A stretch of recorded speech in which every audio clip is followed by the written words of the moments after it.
Captain Jake Morrison stood on the bridge of the battlecruiser Liberty, watching the stars through the massive viewing window.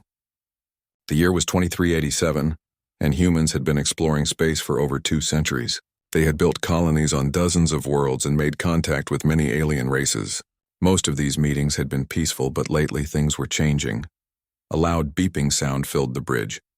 Communications Officer Lisa Park turned to Jake with a worried look. "Captain, we're getting an emergency message from Earth Command. It's marked as urgent." Jake walked over to the communications station, put it on the main screen. The image of Admiral Robert Stone appeared. His face looked serious and tired. "All ship commanders, we have a situation. The Galactic Assembly has given us an ultimatum. They want us to leave 17 star systems in the outer rim within 72 hours. If we don't, they say they'll use military force to make us leave." Jake felt his stomach drop. The outer rim systems were home to millions of humans. They had farms, mines, and research stations there. These weren't military bases. They were civilian colonies where families lived and worked. "The Assembly has formed a coalition," Admiral Stone continued. "The Kethvar Empire, the Zephyrian Crystal Lords, and the Hive Collective are all working together. Our intelligence says they have over 200,000 ships heading our way." Lieutenant Commander Sarah Mills, Jake's second in command, whistled softly. 200,000 ships. That's the biggest fleet anyone has ever seen." Jake nodded. The aliens clearly meant business. But something bothered him about their approach. Why give an ultimatum instead of trying to negotiate? Why threaten military action so quickly? On the planet Nexus Prime, the Galactic Assembly was meeting in emergency session. The chamber was huge, with representatives from dozens of alien species sitting in circular rows. At the center stood Supreme Commander Zaxthul of the Kethvar Empire.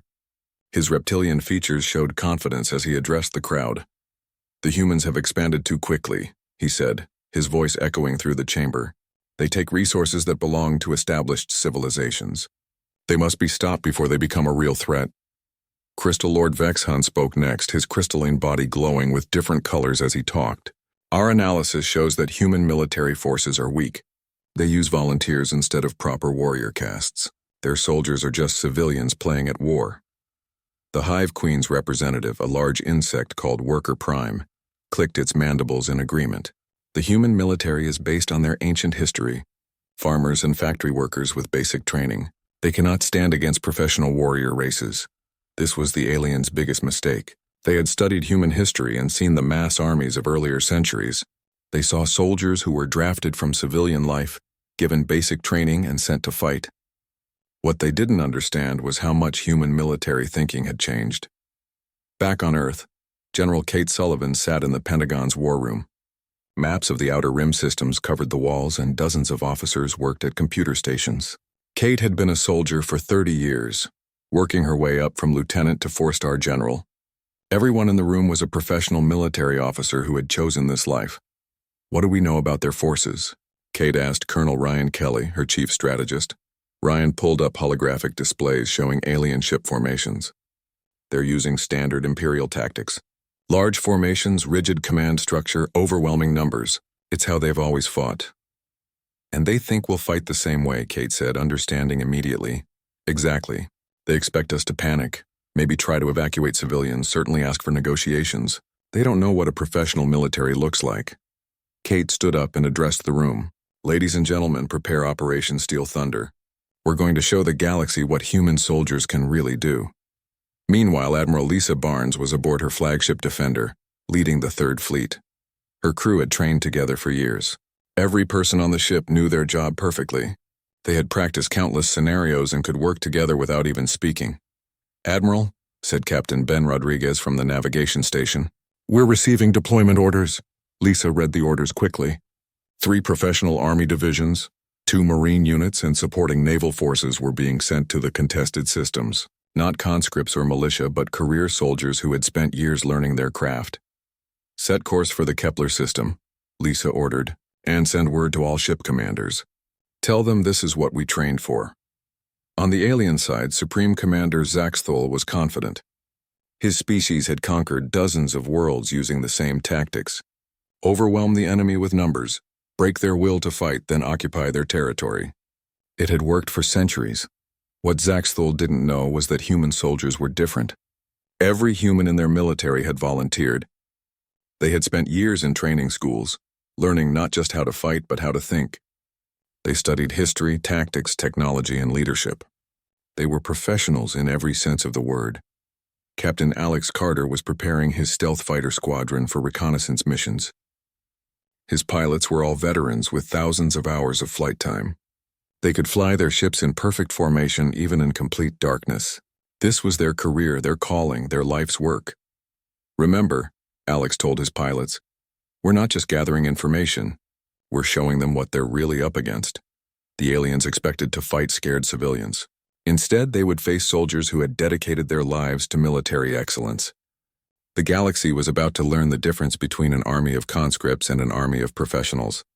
As the first human ships entered the contested systems, communications around the galaxy buzzed with activity. Some species wondered if the humans would simply surrender. Others bet on how quickly the coalition would crush human resistance. None of them understood what was coming.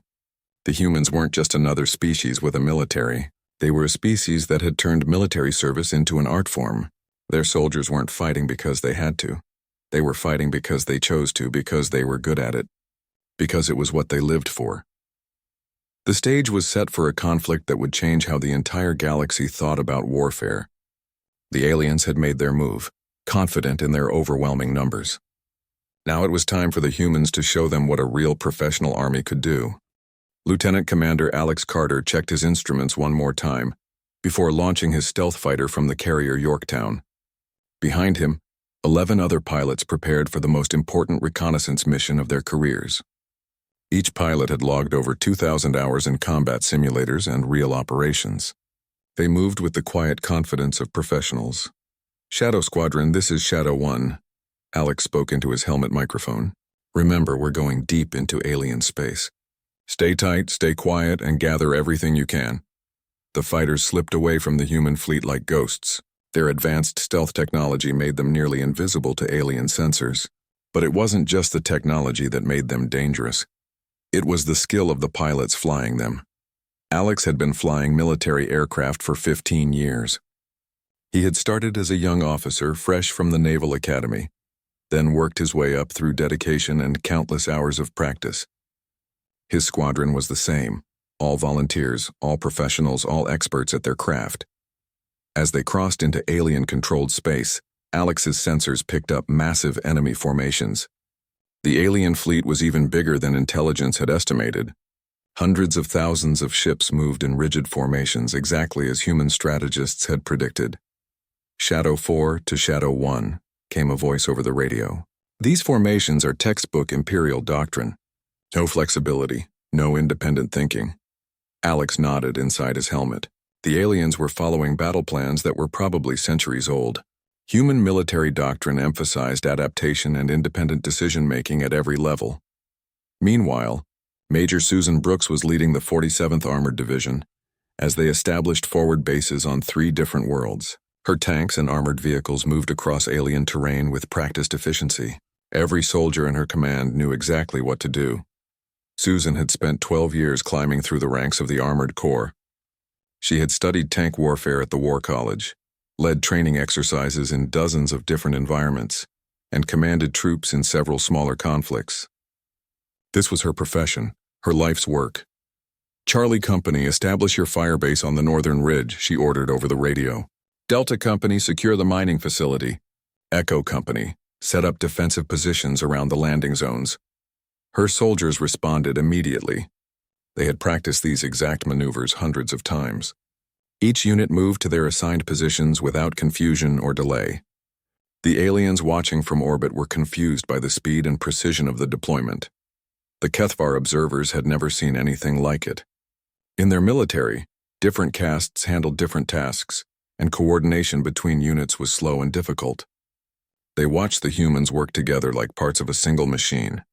Supreme Commander Zaxthel received the first reports from his scouts with disbelief. They're moving too fast, he told his staff. Civilian soldiers don't work with this kind of coordination.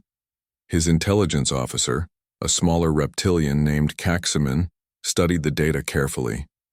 Sir, their deployment pattern is unlike anything in our databases. They're establishing 3 separate bases simultaneously, while maintaining perfect communication between all units. Impossible, Zaxthul hissed. Conscript armies can't manage operations this complex, but the humans weren't conscripts. Captain Ben Rodriguez was proving that as he led his engineering corps in building the first forward fire base on the mineral-rich world of Kepler 442b, his soldiers worked with tools and techniques that had been refined over decades of military engineering. Ben had started as an enlisted soldier, working his way through engineering school while serving in the military. He had built bases on hostile worlds in space and underwater. His men trusted him because he knew the job better than anyone. Set the perimeter defenses first, Ben ordered. Overlapping fields of fire, just like we practiced at Fort Bragg. I want multiple fallback positions and clear lines of communication. His soldiers moved like clockwork. They had built hundreds of bases during training exercises. They knew how to create defensive positions that could withstand massive attacks while allowing for tactical flexibility. The alien observers couldn't understand what they were seeing. Human defensive positions didn't follow any known patterns. Instead of single strong points, they created layered defenses that could adapt to changing conditions. Commander Nina Torres was aboard the communications ship Mercury, preparing for psychological warfare operations. She had studied alien languages and cultures for 8 years, earning advanced degrees in xenopsychology and military intelligence. All stations, prepare for broadcast, Nina announced to her team. Her specialists had spent months preparing for this moment. They understood alien communication patterns better than most aliens did. The message went out across all alien frequencies simultaneously. Nina spoke in perfect Kethvar, Zephyrian, and Hive languages. You have 48 hours to withdraw from human space. This is your only warning. The aliens were shocked. The message showed intelligence capabilities they hadn't known humans possessed. More importantly, it was delivered with the calm confidence of professionals who meant every word. Supreme Commander Zaxthul felt his first moment of doubt. The human message wasn't desperate or pleading. It was a simple statement of fact, delivered by someone who clearly believed they could back up their words. How did they intercept our communications? He demanded. Unknown, sir, Caxman replied. Their intelligence gathering appears to be far more advanced than we estimated. As reports continued to flow in, the alien coalition began to realize they might have made an error. The human forces weren't behaving like any military they had encountered before. Every unit moved with precision. Every soldier seemed to know exactly what they were doing. And their coordination was flawless. Captain Tony Davis was leading a Marine reconnaissance unit on the surface of Kepler 442b. His Marines had been together for 3 years, training in every environment from Arctic ice to desert sand. They moved through alien terrain like they had been born there. Contact ahead, whispered Sergeant Amy Walsh over the radio. 3 alien patrol units, standard formation. Tony smiled. Standard formation meant predictable tactics. His Marines had studied alien military doctrine for years. They knew exactly how the enemy would respond to any situation. Amy, take your squad left. Mike, go right. Wait for my signal, then we hit them from 3 sides. The Marines moved into position silently. They were professionals who had trained for exactly this type of operation. When Tony gave the signal, the alien patrol was surrounded and captured before they could send a warning. Back on the alien command ships, the reports were becoming increasingly disturbing. Human forces were operating with a level of skill and coordination that defied explanation. Every engagement showed the same pattern: precise movements, perfect timing, and tactical brilliance. The aliens had expected to fight farmers and factory workers. Instead, they were facing soldiers who had dedicated their entire lives to the art of war. The galaxy was about to learn the difference between an army of civilians and an army of professionals. As the first day of deployment ended, the human forces were in position. 3 professional army divisions, 2 Marine units, and supporting elements had established themselves across multiple star systems. They were ready for whatever the aliens could throw at them. The aliens still held the advantage in numbers, but numbers weren't everything. The humans had something the aliens had never encountered before: a military force made up entirely of volunteers, who had chosen warfare as their career and perfected it through years of dedicated training. The stage was set for the first real test of professional military forces against the galaxy's Traditional warrior cultures. The first shots of the war came at dawn on Kepler 442b. Colonel Pete Johnson was drinking coffee in his command bunker when alarms started blaring throughout the human base. His radar operator, Sergeant First Class Maria Santos, called out contact reports. "Colonel, we have incoming enemy forces, 3,000 HFY ground units approaching from the east, supported by atmospheric fighters." Pete set down his coffee and walked to the tactical display. He had commanded infantry battalions for 18 years. He had fought in border conflicts, anti-piracy operations, and peacekeeping missions. This was exactly the kind of battle he had trained for his entire career. "All units, this is Titan 6. Pete spoke into his headset. "Execute Defense Plan Alpha. Repeat Defense Plan Alpha." Across the base, 800 professional soldiers moved to their assigned positions. They had rehearsed this exact scenario dozens of times during training exercises. Every soldier knew where to go, what to do, and how their role fit into the bigger picture. Sergeant Amy Walsh led her squad to their fighting positions on the northern perimeter. She had been in the Army for 9 years, working her way up from private to squad leader through dedication and skill. Her soldiers trusted her because she knew the job better than anyone. "Remember your training," Amy told her squad as they checked their weapons. "These aliens fight in straight lines, no creativity. We're going to show them what real soldiers can do." The HFY attack began with a thunderous roar as thousands of reptilian warriors charged across the open ground toward the human base. They moved in dense formations, just as their ancient tactics dictated. It was an impressive sight that had broken the morale of dozens of species over the centuries. The humans weren't impressed. They were professionals. Captain Greg Hayes commanded the base's artillery battery from his fire control center. He had studied mathematics and military science for years before specializing in indirect fire support. His gunners were experts who could put shells exactly where they were needed. "Fire mission," Greg announced calmly. "Grid reference 334578. Enemy infantry in the open, high explosive, continuous fire." The human artillery opened up with devastating accuracy. Unlike alien forces that fired randomly and hoped to hit something, every human shell was precisely aimed. Greg's computers calculated wind speed, temperature, and a dozen other factors to ensure perfect accuracy.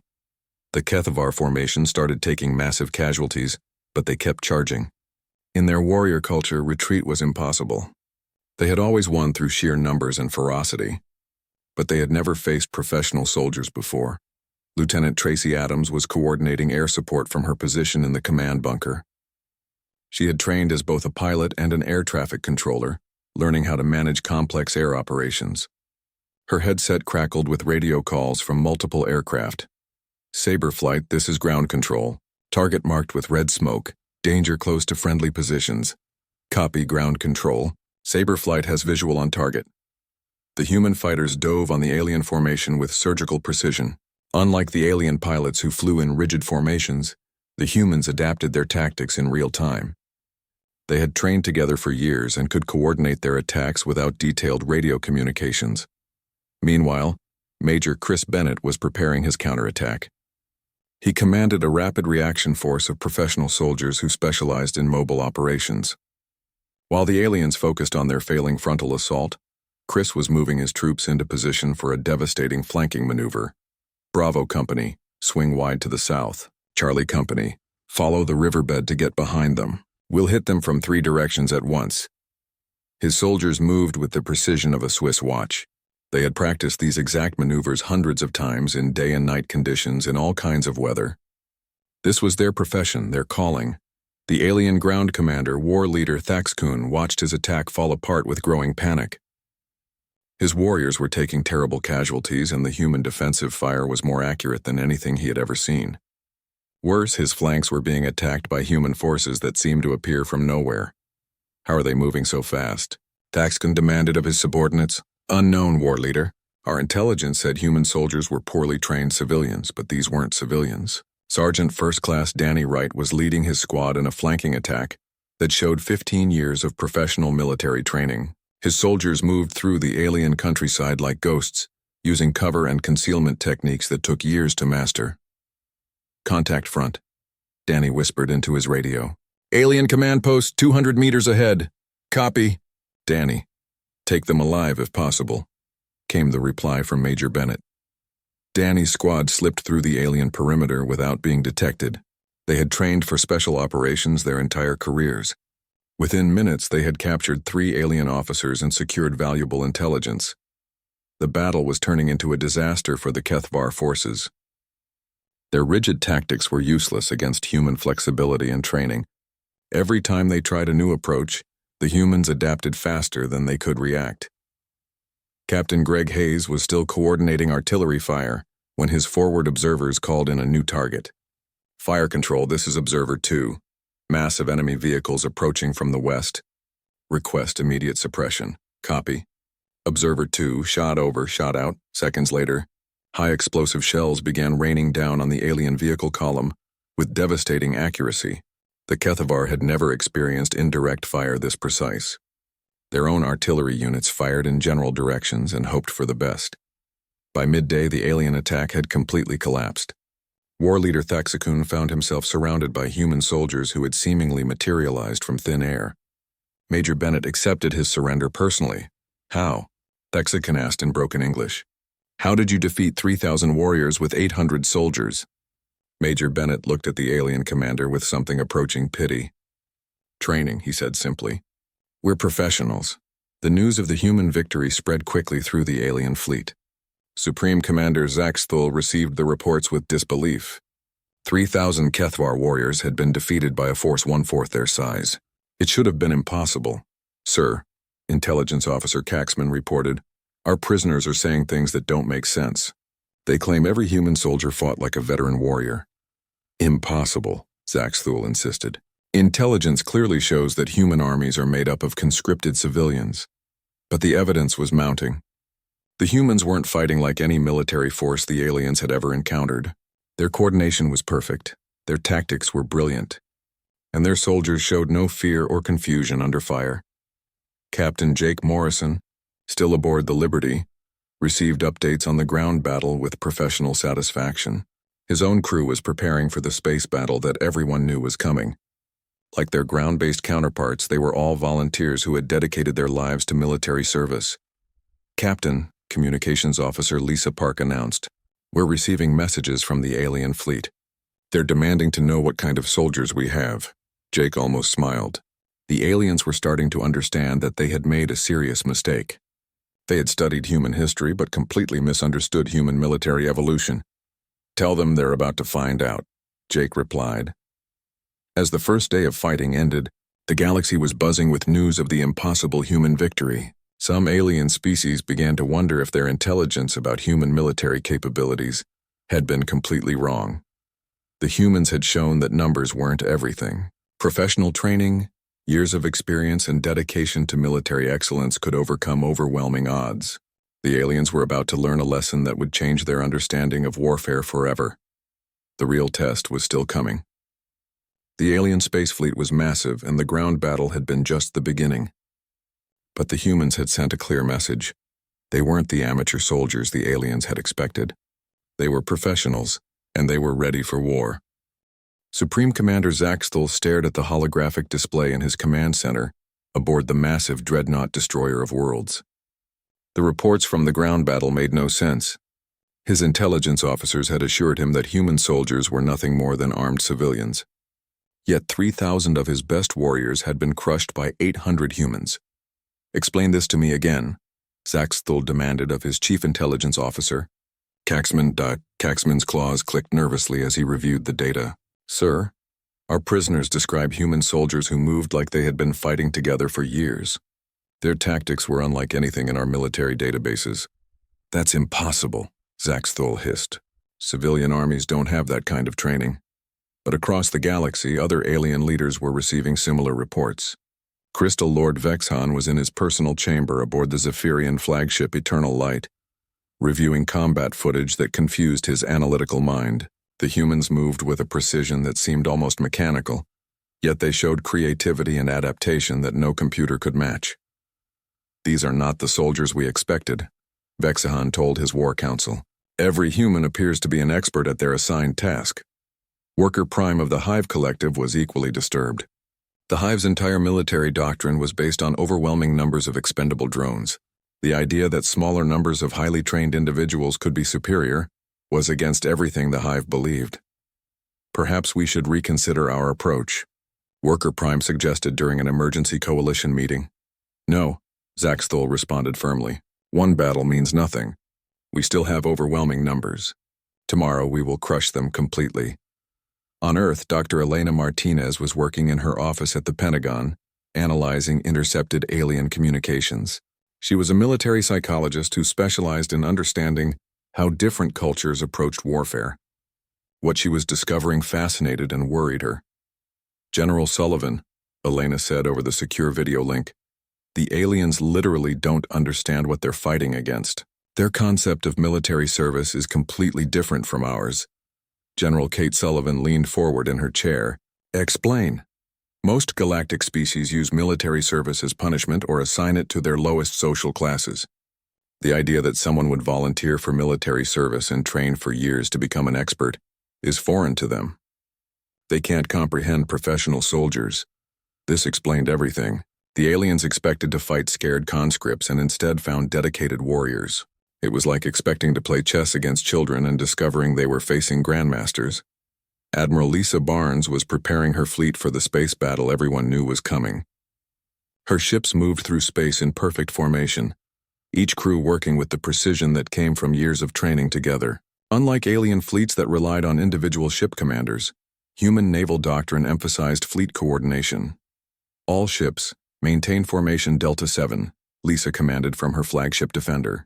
Prepare for engagement pattern Omega. Her captains responded immediately. They had practiced these maneuvers countless times in space combat exercises. Every helmsman knew exactly where their ship should be. Every gunnery officer understood their role in the larger battle plan. The Zephyrian Crystal Lords decided to test human space forces with a massive assault. Crystal Lord Vexhan personally led 50,000 ships in an attack formation that had conquered dozens of worlds. The crystalline vessels moved in geometric patterns that were beautiful to watch and devastating in combat. The human fleet that met them consisted of only 3,000 ships. By all traditional military thinking, it should have been no contest. The aliens had the humans outnumbered more than 15 to 1. Captain Joe Parker commanded the destroyer Vigilant as part of Admiral Barnes's battle line. He had spent 20 years in space, working his way up from ensign to captain through skill and dedication. His crew was the same, professionals who had chosen naval service as their career. Enemy fleet approaching at bearing 270, reported Lieutenant Commander Sarah Mills from the sensor station. All hands. Battle stations, Joe announced over the ship's communication system. This is what we trained for. The Zephyrian attack began with a massive barrage of energy weapons that lit up space like a deadly fireworks display. Their ships fired in synchronized patterns designed to overwhelm enemy defenses through sheer volume of fire. The human response was completely different. Instead of trying to match the alien firepower, they used precise targeting and coordinated maneuvers to disrupt the enemy formation. Captain Parker's destroyer worked with 2 other ships to create a deadly crossfire that destroyed 3 Zephyrian vessels in seconds. Target their command ship, Joe ordered his weapons officer. Fire when ready. The destroyer's main gun fired once, sending a precisely aimed projectile through space. It struck the Zephyrian flagship exactly where the human gunners intended, disabling its main weapon systems.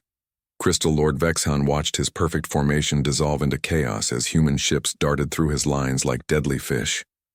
His vessels were powerful individually, but they couldn't adapt to the humans' unpredictable tactics. How are they coordinating so precisely? Vexhan demanded of his tactical officer. Unknown, my lord. Their communication patterns are unlike anything we have studied. The truth was simpler than the aliens realized. Human naval officers trained together for years, learning to anticipate each other's moves. They could coordinate complex maneuvers, with minimal radio communication because they all understood the same tactical doctrine. Colonel Sandra Mitchell was leading a special operations mission to capture alien leadership. Her team consisted of soldiers who had trained together for 5 years, each one cross-trained in multiple specialties. They approached their target, a Hive collective command ship, with the quiet confidence of experts. Remember, Sandra whispered to her team as their stealth transport approached the alien vessel. These bugs think in groups, not as individuals. Use that against them. Her soldiers moved through the alien ship like ghosts. They had studied Hive Collective ship designs for months, memorizing every corridor and access point. Within an hour, they had captured Worker Prime and secured critical intelligence about alien battle plans. The news of these victories spread throughout the galaxy faster than the alien commanders could suppress it. Other species that had remained neutral began to question their own military capabilities. If the mighty Kethavar Empire, Zephyrian Crystal Lords, and Hive Collective couldn't defeat these humans, what did that say about galactic military power? On the neutral world of Harmony Station, Ambassador Chen Wei of the Arcturus Federation spoke with his military attaché, General Kim Ross. Both were watching news reports of the human victories with growing amazement. "General, how is this possible?" Ambassador Chen asked. "The humans are outnumbered by hundreds to one." General Ross had studied human military history as part of his diplomatic training. They've done something no other species has managed. They've created a truly professional military force. Every soldier is a volunteer who has dedicated their life to military excellence. Back in the combat zone, the battles continued to go badly for the alien coalition. Every engagement showed the same pattern: human forces that were smaller in number but vastly superior in training and coordination. Professional soldiers were proving to be worth dozens of conscripts or warriors. Captain Tony Davis was leading a marine assault on a Kethvar supply depot when he received a message that would change everything. Intelligence had discovered the location of the alien coalition's main command center. It was time for a decisive strike. "Marines," Tony announced to his unit, "we just got our biggest mission yet. Time to show the galaxy what professional soldiers can really do." The aliens still held advantages in numbers and industrial capacity, but they were beginning to realize those advantages might not be enough. They were fighting an enemy unlike any they had ever encountered: professional warriors who had turned military service into a science. The galaxy was about to witness something that would reshape their understanding of warfare forever. The humans weren't just winning battles. They were demonstrating that the quality of soldiers mattered more than the quantity of ships or weapons. Supreme Commander Zaxthul was about to learn the hardest lesson of his military career. Numbers alone could not defeat professionals who had dedicated their lives to mastering the art of war. The final battle began at the Centauri Gate, a massive space station that controlled the main shipping route into human territory. General Kate Sullivan stood on the command deck of the orbital fortress, watching as the largest alien fleet in galactic history approached her position. 200,000 alien ships filled space as far as sensors could detect. The combined might of three major galactic powers had gathered for one final push to crush human resistance. Against them stood 15,000 human vessels and the professionals who crewed them. "General," reported Captain Lisa Park from the communication station, "all human forces are in position. Every ship reports ready for battle." Kate nodded slowly. She had spent 30 years preparing for moments like this. Every human officer and enlisted person under her command was a volunteer who had chosen military service as their life's work. They weren't fighting because they had to. They were fighting because they were the best at what they did. "Open a channel to all ships," Kate ordered. Throughout the human fleet, her voice carried to thousands of professional soldiers. "Today we show the galaxy what we really are. Not conscripts, not civilians playing at war, but professional military personnel who have dedicated our lives to this calling. Make your shots count." Supreme Commander Zaxthul led the alien assault personally from his flagship. Behind him came the greatest armada ever assembled: Kethvar dreadnoughts, Zephyrian crystal ships, and countless Hive Collective vessels. He was certain that sheer numbers would finally overcome human tactics. "Begin the attack," Zaxthul commanded. "Crush them completely." The alien fleet surged forward in a massive wave that should have overwhelmed any defense. But the humans didn't fight like any enemy the aliens had faced before. Captain Tony Davis commanded a squadron of marine assault ships as they dove into the alien formation. His pilots had trained together for years, learning to fight as a single unit. They didn't need complex radio communications. They knew what each other was thinking.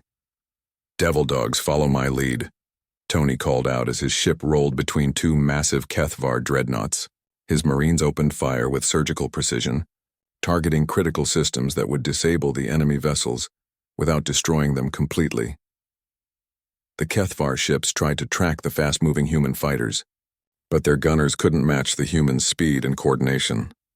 Tony's squadron destroyed 6 enemy vessels and damaged dozens more before vanishing back into the battle. Admiral Lisa Barnes was coordinating the main fleet engagement from her position aboard the Defender. Her tactical display showed the entire battle, with thousands of ships maneuvering in 3-dimensional space. To most people, it would have looked like complete chaos. To a professional naval officer, it was a complex dance that she had been trained to understand. All battle groups. "Execute Maneuver 7 Alpha," Lisa commanded. The human fleet split into smaller formations that attacked the alien armada from multiple directions simultaneously. Each group was led by officers who had studied space warfare their entire careers. They knew exactly how to exploit the weaknesses in alien tactical doctrine. Crystal Lord Vexhan watched his beautiful geometric formations dissolve under the human assault. His ships were individually powerful, but they couldn't adapt to the chaotic human fighting style. Where Zephyrian doctrine called for rigid patterns, the humans used unpredictable creativity. "They fight without honor," Vexhan complained to his tactical staff. What he didn't understand was that the humans fought with professional skill. Every maneuver served a strategic purpose. Every attack was coordinated with others to achieve maximum effect. This wasn't random violence, it was warfare as a science. Colonel Ryan Kelly was leading a boarding action against a Hive Collective command ship. His soldiers moved through the alien vessel with textbook precision, clearing each compartment methodically. They had practiced shipboard combat hundreds of times in training facilities on Earth. "Sergeant Walsh, secure the bridge," Ryan ordered. "Lieutenant Adams, find their computer core. We need their battle plans." His soldiers spread through the ship like a well-oiled machine. Every person knew their job perfectly. Within 30 minutes, they had captured the vessel and its crew, adding another victory to the growing human tally. Worker Prime of the Hive Collective couldn't understand what was happening. The humans were outnumbered by more than 10 to 1, yet they were winning every engagement. Their ships worked together with a coordination that the Hive's group mind could barely comprehend. How do they communicate so efficiently? Worker Prime asked its tactical drones. The answer was years of training and professional military education. Human officers learned to anticipate each other's actions, to coordinate complex operations with minimal communication, and to adapt their plans in real time as situations changed. As the battle raged, news of human victories spread throughout the galaxy. On neutral worlds, military leaders watched the broadcasts with growing amazement. The humans were demonstrating capabilities that challenged everything the galaxy believed about warfare. Ambassador Chen Wei of the Arcturus Federation was in his office on Harmony Station, watching the battle coverage with his military attaché. "General Ross, how long have the humans been developing these capabilities?" "Centuries," General Ross replied. "They've been refining their military doctrine since before they reached space. Every generation of officers has built on the knowledge of the previous one." Back in the battle, Captain Greg Hayes was coordinating the final assault that would break the alien fleet. His battleship's guns had been firing continuously for hours, but their accuracy never wavered. Professional gunners made every shot count. "Target the enemy flagship," Greg ordered his weapons officer. "All batteries, concentrated fire." The human battleship's main guns spoke in unison, sending precisely aimed projectiles across space toward Zaxthul's command ship. The alien vessel's shields collapsed under the coordinated barrage, leaving it helpless. Supreme Commander Zaxthul felt his ship shuddering under human fire and finally understood what he was facing. These weren't the amateur soldiers his intelligence had described. They were professional warriors who had turned military service into an art form. "Signal the fleet," Zaxthul ordered reluctantly. "We surrender." The surrender came as alien formations across the battlefield began to collapse. Without their command structure, individual alien ships found themselves overwhelmed by human forces that continued to coordinate perfectly even in the chaos of battle. General Kate Sullivan accepted the surrender personally, meeting with the alien commanders aboard a neutral space station. As she looked at the defeated alien leaders, she realized they still didn't fully understand what had happened. "How?" Zaxthul asked, his reptilian features showing genuine confusion. "How did 15,000 ships defeat 200,000? Kate considered her words carefully. "You were fighting conscripts and militia. You expected us to panic, to make mistakes, to break under pressure. Instead, you found professional soldiers. She gestured to the human officers around her. Every person in our military chose this life. They spent years learning their trade, practicing their skills, studying warfare as both art and science. You weren't just outnumbered by better equipment, you were outclassed by better soldiers. Crystal Lord Vexhan spoke for the first time since the surrender. We studied your history. Your armies were made of farmers and workers. Our old armies, yes, Kate agreed. But we learned that professional soldiers are worth dozens of conscripts. So we built an entire military force of volunteers who dedicate their lives to military excellence. 6 months later, the galaxy had restructured its understanding of military power. The Galactic Assembly established new diplomatic protocols that recognized human military superiority. Several alien species requested human military advisors to help them develop their own professional forces. Admiral Jake Morrison, promoted after his role in the victory, stood in his new office on Earth overlooking the first intergalactic military academy. Young aliens from dozens of species were learning alongside human instructors, discovering what it meant to be a professional soldier. It's not about the weapons or the ships, Jake told a class of mixed human and alien officer candidates. It's about the training, the dedication, and the professionalism of the people who use them. Anyone can hold a weapon, but it takes years to become a warrior. In the audience, a young Kethvar named Zaxtel raised his claw. Sir, how long does it take to become a professional soldier? Jake smiled. A lifetime. You never stop learning, never stop improving. That's what makes you professional. The Academy represented a new era in galactic military thinking. Species that had relied on conscripts and warrior castes began to understand the value of professional military forces. The galaxy was learning that it wasn't the size of the army that mattered, but the quality of the soldiers who comprised it. As Jake watched the mixed group of students learning together, he realized that the humans had given the galaxy more than just a military victory. They had shown that professional military service could be a noble calling that attracted the best and brightest from any species. The day the galaxy realized what a human professional army truly was had become the day that changed military thinking forever. The humans had